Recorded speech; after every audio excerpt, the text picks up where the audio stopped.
The San Juan Mountains of southwestern Colorado, in the autumn of 1887, were not a landscape that invited permanent settlement so much as tolerated it. The peaks rose to 14,000 feet and higher, ribbed with granite and streaked with old snow that never fully left the upper elevations, even in August, and the valleys between them were narrow and wind-scoured and subject to weather that could change from clear autumn sunshine to horizontal sleet in the time it took a person to walk from a barn to a well. The timber was thick at the lower elevations, spruce and fir and stands of aspen that turned gold in September and stood bare and skeletal by late October. But above the tree line, there was nothing between a person and the wind but rock and the memory of having made a decision to live here. The settlers who came to these valleys in the 1880s came for silver, mostly, and for the land that silver money made possible, and they built where the land was flat and the wind seemed manageable, and the creek ran close enough to reach without climbing. They built, in other words, where building made sense to people who understood construction as a matter of level ground and straight walls and a roof pitched against the snow. Elsa Freiling did not build where building made sense. She built into the rock. She was 34 years old in the autumn of 1887, Norwegian by birth, widowed once, and not inclined to repeat the experience of depending on another person's continued survival for the structure of her own. Her husband, Anders Freiling, had died in February of 1886 in a mine collapse at the Dolorosa, claimed 6 miles north of the valley, and the death had left her with 40 acres of land on the eastern slope above Willow Creek, a half-finished cabin, 2 mules, a milk cow, a modest sum of money from the mine settlement, $47, and a set of decisions that no one in the valley believed she was equipped to make alone. She had one child, a boy named Thomas, 7 years old, who had his father's coloring and his mother's silence. The boy followed her everywhere that autumn and said little, and watched everything with the careful attention of a child who has already learned that the world can take things from you without warning. What the neighbors saw, beginning in September of 1887, was Elsa Freiling walking the eastern cliff face above her property with a measuring rope and a hand level. She walked the same quarter-mile stretch of rock every morning for a week, stopping at intervals to study the formations, reaching into gaps in the stone with her arm extended to the shoulder, pressing her face against the rock as if listening for something. When asked what she was doing, and she was asked more than once by riders on the trail above, she said she was looking for her walls. The phrase made no sense to anyone who heard it.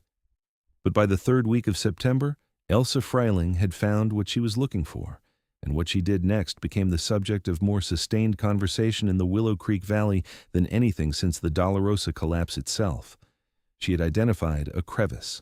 The formation sat roughly 80 feet above the creek, in a section of cliff face where the granite had fractured along a vertical joint and weathered into a narrow channel. A crack in the mountain, essentially, running approximately 22 feet deep into the rock, 11 feet wide at its mouth, and narrowing to roughly 8 feet at its back wall. The floor of the crevice was relatively level, a shelf of compressed stone and ancient sediment that required clearing but not grading. The walls rose vertically on both sides to a height of just over 14 feet before the rock leaned inward, creating a partial natural overhang that covered roughly 2/3 of the interior space. It was, in geological terms, an unremarkable feature, a frost wedge joint in a granite batholith, widened over millennia by water and ice into a slot barely large enough to shelter a horse. In structural terms, to someone who knew what they were looking at, it was 3 walls and most of a roof, already built, already standing, already tested against every winter the mountains had produced for 10,000 years. Elsa Freiling looked at that crevice and saw a cabin. The man who told her she was wrong was named Haskell Drummond, and he was not wrong to think so by any standard he had access to. Drummond was 41, American-born, raised in Ohio, and had come to the San Juan country in 1879 to work as a surveyor for the mining claims that were multiplying across the district.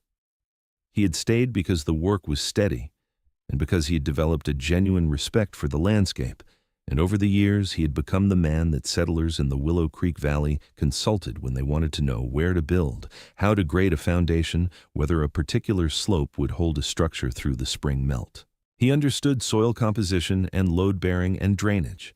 He understood in the practical vocabulary of a man who had watched buildings succeed and fail across a decade of mountain settlement, what worked and what did not. He rode to Elsa's property on an afternoon in late September after hearing from two separate sources that the widow Frayling was planning to build her cabin inside a crack in the cliff. He found her clearing debris from the floor of the crevice, hauling loose stone out in a canvas sling. Thomas was sitting on a flat rock near the entrance, eating bread. Drummond dismounted and walked to the mouth of the crevice and looked in. He stood there for a long moment, studying the dimensions, running his hand along the rock wall, looking up at the overhang. Then he turned to Elsa and said what he had come to say.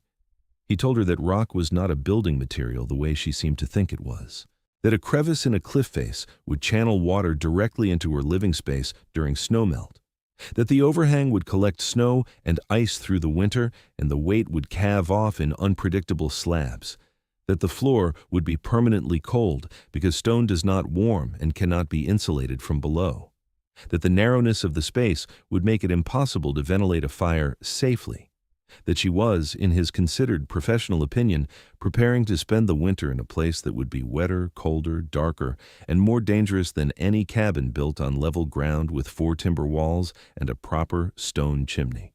He said all of this carefully and without condescension, because he respected her situation even as he questioned her judgment, and he finished by offering to help her select a building site on the flat ground near the creek, where the soil was deep enough for a proper foundation and the drainage ran away from the structure rather than toward it. Elsa listened to all of it. She thanked him. Then she said that she did not need the water to drain away from her cabin because the water would never reach it. She said this without elaboration, and she turned back to clearing the crevice floor, and Drummond watched her work for another minute and then mounted his horse and rode back down the slope, feeling the particular frustration of a competent man whose competence has been declined. The story reached the trading post at Colburn's by the end of that week, and by the time it had been repeated 5 or 6 times, it had acquired the compressed shape of a parable about grief and poor judgment. The widow Frayling was living in a crack in the mountain. She was building into rock because she could not afford timber. She was going to freeze or drown or both, and the boy would suffer for it. And someone ought to say something, but no one quite wanted to be the one who said it, because the widow had a way of looking at you when you spoke that made you wonder whether you had thought the thing through as carefully as you believed. The children in the valley were the first to name it. They called it the Badger Hole, and the name traveled from the schoolyard to the Sunday gathering, and from there into general use within a week, carrying with it the particular weight of a community judgment that has been rendered casually and accepted unanimously. A woman named Colleen Bryce, whose husband ran cattle on the North Slope, said at the trading post that it was one thing for a widow to be stubborn, and another thing entirely to drag a 7-year-old into a hole in the ground for the winter. A teamster named Garrett, who hauled supplies up from Silverton, said he had seen the crevice from the upper road and that it looked like nothing so much as an animal den, dark, narrow, with timber leaning against the opening as if someone were trying to board up a mine shaft. The consensus was thorough and unambiguous. Elsa Frayling was making a mistake born of grief and isolation, and the only question that remained was whether the mistake would merely be uncomfortable or genuinely dangerous. What none of them understood, what Haskell Drummond, with all his surveying knowledge and all his experience of mountain construction, could not have been expected to understand, was what Elsa Frayling had learned about rock before she ever came to Colorado. She had grown up in Lofoten, in the far north of Norway, on a chain of islands where the mountains rise directly from the sea and the winter winds come off the Norwegian Sea with a force that no timber wall built by human hands can fully resist. The fishing families of Lofoten had been building against that wind for centuries, and the ones who survived, the ones whose houses stood generation after generation while the conventional structures were rebuilt after every major storm, were the ones who had learned to stop fighting the wind and start hiding from it. They built into the rock.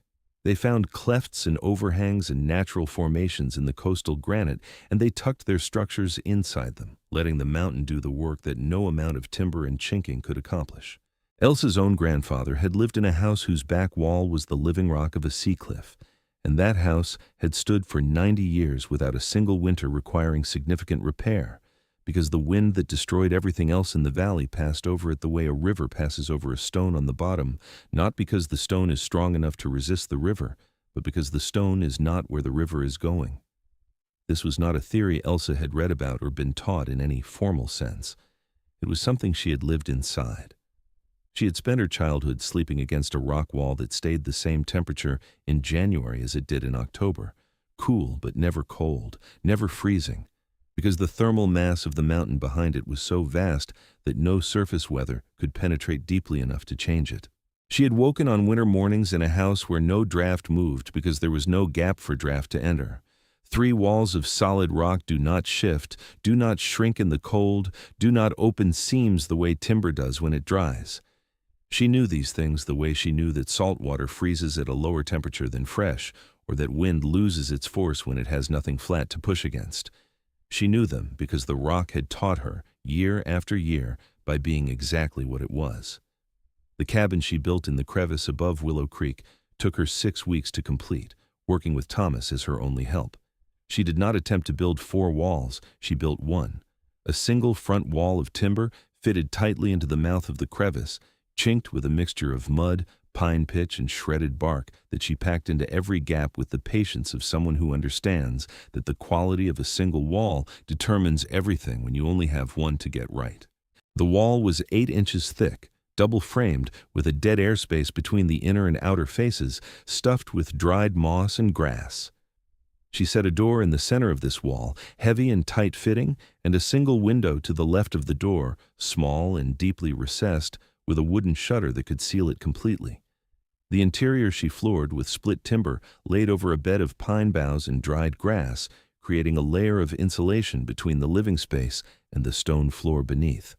She built bunks against the left rock wall. She set a small iron stove, purchased in Colburn's for $11 of her $47, against the right rock wall, with the stovepipe running up along the rock face and exiting through a fitted hole in the timber front wall above the door. The stove was small because it did not need to be large. She was not heating a cabin. She was adding a small amount of warmth to a space that was already protected from the only forces that make cabins cold: wind and radiant heat loss to the open sky. The physics of what she had done require no specialized language to understand, though they are worth pausing to consider carefully. A conventional cabin built on flat ground is exposed to weather on 6 surfaces: 4 walls, a roof, and a floor. Each of these surfaces loses heat to the outside air through conduction, and each is subject to wind, which strips heat from a surface faster than still air does by a factor that increases with wind speed. A cabin in an exposed position during a mountain blizzard is losing heat in every direction simultaneously, and the fire inside it is fighting a battle on 6 fronts, and that battle becomes harder as the temperature drops and the wind increases. Elsa's cabin was exposed on one surface, the front wall. The left wall was granite, the right wall was granite. The back wall was granite. The ceiling, for roughly 2/3 of the room's depth, was the natural overhang of the rock, which she had sealed with packed moss and clay where gaps existed. The floor was stone beneath the timber decking. 5 of the 6 surfaces that would normally lose heat to the outside were instead in contact with the thermal mass of the mountain itself. Hundreds of thousands of tons of rock that maintained a stable temperature year-round, somewhere between 40 and 50 degrees Fahrenheit at the depths that mattered, regardless of what the air outside was doing. This is the principle that Haskell Drummond had reversed in his assessment, and it is the principle that matters most. He had said the stone floor would be permanently cold. He was thinking of stone as a cold material, which is how stone feels when you touch it in winter. It conducts heat away from your hand faster than wood does, so it feels colder even when it is the same temperature.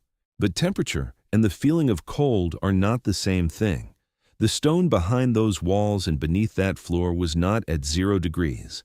It was not at 10 degrees. It was at 45 degrees, give or take, because that is the temperature of the earth at depth in that latitude, and it had been at 45 degrees for longer than human beings had existed in North America, and no blizzard that lasted a week or a month or the entire winter was going to change it. Elsa Freiling's walls did not get cold in winter. They could not get cold in winter. They were connected to a thermal reservoir so vast that the concept of cooling it was meaningless. The single front wall, the only wall exposed to the elements, faced south and slightly west, which meant it received direct sunlight for most of the short winter day. The crevice itself created a natural vestibule effect. The wind that roared across the valley and slammed against the cliff face could not turn the corner into the narrow slot with any meaningful force. The air in the crevice, even during the worst storms, was nearly still. Elsa had observed this during her week of measuring in September. She had watched dust sit undisturbed on the crevice floor while the trees 60 feet away bent double in the wind. The geometry of the slot broke the wind before it could reach her door. She did not need to withstand the blizzard. The mountain withheld it for her. The first true test came in the second week of December. A storm system moved down from the north and settled over the San Juan range and did not leave for 4 days. The wind was clocked at the mining station 6 miles north at sustained speeds above 40 miles per hour, with gusts estimated at 60. The temperature dropped to 23 below zero on the second night. Snow fell at a rate that buried fence posts and collapsed 2 roofs in the valley below, and drove every animal that was not already sheltered into whatever lee or hollow the landscape offered. In the valley, the settlers burned through firewood at rates that frightened the careful ones and ruined the less prepared. Haskell Drummond's own cabin, well built, properly chinked, on a good foundation near the creek, consumed wood at 3 times its normal rate and remained cold enough on the second morning that the water bucket by the door had a crust of ice on its surface. He fed the stove continuously. The wind found the gaps, the way wind always finds gaps, and pushed cold air through chinking that had seemed tight in October but was not tight enough for 40 below with a 60-mile wind behind it. Every cabin in the valley told the same story that week. The wind was the enemy, and the enemy was winning by attrition, taking heat faster than any stove could replace it. At the crevice on the eastern slope, Elsa Freiling fed her stove twice on the coldest night. Twice. Small feedings, a few sticks of split pine each time, the temperature inside the cabin, as near as she could estimate from the behavior of water and breath and the comfort of bare skin, stayed somewhere in the range of 50 degrees through the entire storm. The wind howled across the cliff face above her, and she could hear it, a deep, sustained roar like a river heard from underground, but it did not enter the crevice. Snow accumulated at the mouth of the slot, and she cleared it each morning, but the snow itself acted as additional insulation, banking against the front wall and sealing what little gap remained between timber and rock. Thomas slept through the second night without waking. She checked him once, near midnight, and found him on his side with one arm outside the blanket, fingers relaxed, breathing the steady breath of a child who is not cold. She stood in the dark of that room, in the middle of a storm that was breaking things in the valley below, and she listened to the rock walls holding the silence and the warmth, and she thought of her grandfather's house in Lofoten, where the sea wind screamed over the roof and never entered, and the rock wall behind the bed was always the same temperature, winter and summer. The mountain held. It held because holding is what mountains do, and because she had been wise enough to ask it. If you have been watching this story closely, if you have been sitting with what Elsa was building and why, turning the principle over in your mind the way she turned it over in hers through that long summer of planning, then you already understand what Haskell Drummond was about to find when he came to check on the badger hole in the last week of December.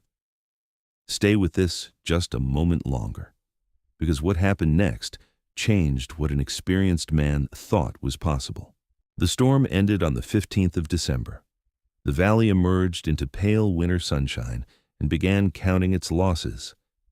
2 cabins had lost significant portions of their roofing. One family, the Petersons on the lower creek, had abandoned their home during the second night and sheltered in a neighbor's root cellar, their youngest child wrapped in every blanket they owned. The livestock losses were modest, 3 calves, 2 goats, but the firewood losses were the ones that frightened people.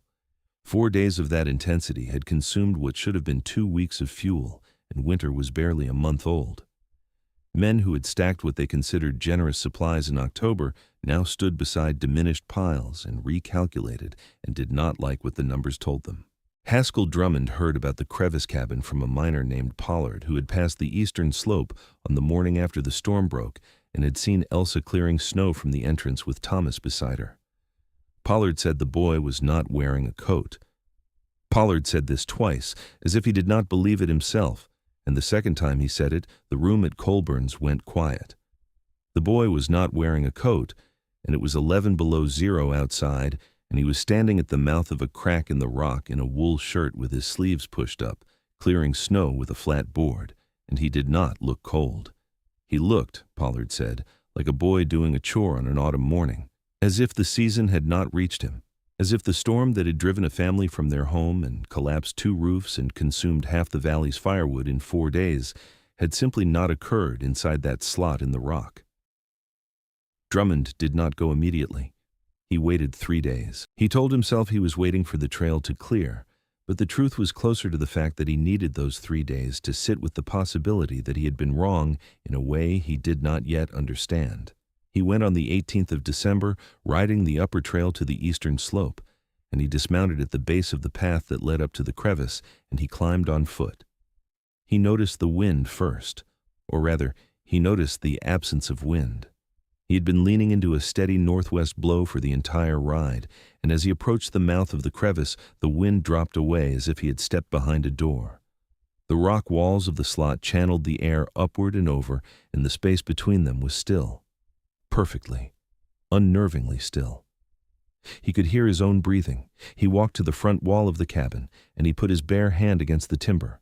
It was not cold. He moved his hand to the rock wall beside the timber, the granite face of the crevice itself. It was not cold. It was cool the way a cellar wall is cool, stable, constant, bearing no relationship to the 20 below air that was moving across the valley 100 feet away. Elsa opened the door. She looked at him without surprise, as if she had expected this visit and had simply been uncertain of the date. She stepped aside, and he entered. The warmth was immediate and encompassing. Not the dry, aggressive heat of a well-stoked fire. There was a fire in the stove, but it was small, barely more than coals, but a stable, ambient warmth that seemed to come from the walls themselves, from the floor, from the rock overhead. He stood in the center of the room and turned slowly, looking at each surface, and he understood.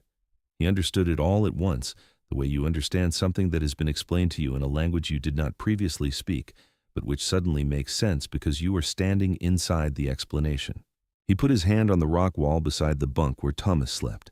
It was warm, not hot, not even particularly warm by the standards of a well-heated room, but warm, measurably, undeniably warm, and he knew that this warmth had not come from the stove.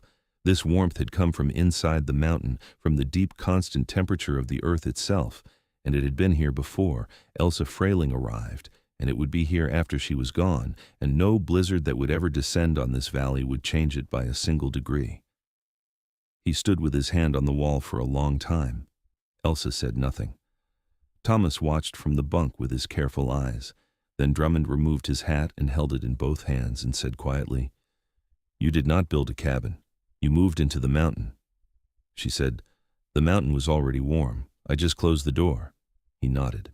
He looked at the small stove with its tiny fire, and at the rock walls, and at the undisturbed air, and at the boy on the bunk who was reading a book in a wool shirt in the middle of a Colorado December, and he nodded again. He said, "I've never been wrong about a building site in 10 years. I was wrong about yours." Word moved through the valley at the pace that word moves through valleys where people are paying attention to survival. By January, 3 families had come to see the Crevice cabin. By February, Drummond himself had begun surveying the cliff faces and rock formations on other properties in the district, looking for features that might accommodate similar construction. He found 2, a shallow overhang on the Henderson claim and a wider but less deep formation on the south face above Colburn's, and he helped both families design front walls that fitted into the rock the way Elsa's did, sealed tight, facing south, letting the mountain do the work. Neither of those subsequent builds matched the original. The formations were not as deep, the overhangs not as complete, the thermal protection not as total. But both were warmer than any conventional cabin in the valley through that winter and the next, and both used less than half the firewood, and both survived winds that would have torn a freestanding structure apart. The principle held even in imperfect application. Less exposure means less heat loss, and rock does not care what the weather is doing. Elsa Frayling lived in the Crevice cabin for 11 years, until Thomas was 18, and the silver economy had shifted, and she sold the property and moved to Durango, where she lived quietly until 1921. In those 11 years, the cabin required almost no structural repair. The rock walls did not shift. The rock walls did not settle. The chinking on the single timber front wall needed repacking every second autumn, but that was the work of a day, not a season. One wall maintained instead of four. She never once ran short of firewood. She never once woke to frost on the interior walls. She used, by her own careful estimate, less than a quarter of the firewood consumed by any comparable household in the valley. And the difference was not small. It was the difference between a winter spent in labor and anxiety and a winter spent in something closer to peace. The cabin itself, the single timber wall fitted into the mouth of a crack in the granite, was still standing when a geological survey team documented the eastern slope formations in 1923, more than 30 years after Elsa had built it. They noted the construction in their report with a single line of professional understatement: a residential structure of unusual placement, well preserved, showing minimal weathering consistent with effective natural shelter. They did not record who had built it or why. They did not need to. The rock had recorded it for them in the way that rock records everything, slowly, permanently, without comment. In the valley below, the families that had learned from Elsa Freiling's example continued to build with attention to terrain. Not all of them built into rock. The formations were rare enough that direct replication was not always possible, but the principle she had demonstrated changed the way they thought about the relationship between a structure and the ground it sat on. They began to think of the landscape not as something to clear and level and build upon, but as something that was already built, already insulated, already windproof, already warm, and that the work of construction was not to create shelter from nothing, but to find the shelter the mountain was already offering and close the one side it had left open. This is what Elsa Freiling understood, and what Haskell Drummond eventually understood, and what is worth sitting with for a moment before this story ends. The instinct of every settler in that valley, the instinct of most people in most situations, was to build on flat ground, in the open, where the work of construction is straightforward, and the result looks like what a building is supposed to look like. The problem is not that this instinct is stupid. It is not. It is practical, it is tested, it is the product of genuine experience. The problem is that it is an answer to the wrong question. It answers the question, where is it easiest to build? It does not answer the question, where is it easiest to survive? These are not the same question. The first question gives you a cabin on level ground with 4 walls exposed to the wind. The second question gives you a cabin in a crack in the rock with 1 wall and a boy reading in his shirt sleeves while the blizzard passes overhead. There is something in this for anyone who has ever chosen the practical option, because it was practical, without asking whether practical and effective were pointing in the same direction. The people around you, the Haskell Drummonds in your life, competent and experienced and well-meaning, may be answering a question you have already moved past. They may be telling you to build on flat ground, because that is where they have always built, and it has always been good enough. And they are not wrong that it is good enough. But good enough and shelter are not the same word, and you may already know the difference. What have you been looking at that everyone else walks past? What crack in the rock face has caught your eye and held it, not because it is easy, not because it is conventional, but because something in you recognizes that the mountain has already done most of the work? The people who tell you to build elsewhere are not your enemies. They are simply standing in the wind, and from where they stand, they cannot feel the stillness inside the slot. Elsa Freiling walked a cliff face with a measuring rope for a week before she found her walls. She was looking for something that was already there. The mountain had built 3 walls and most of a roof 10,000 years before she was born, and all she had to do was recognize them and close the front.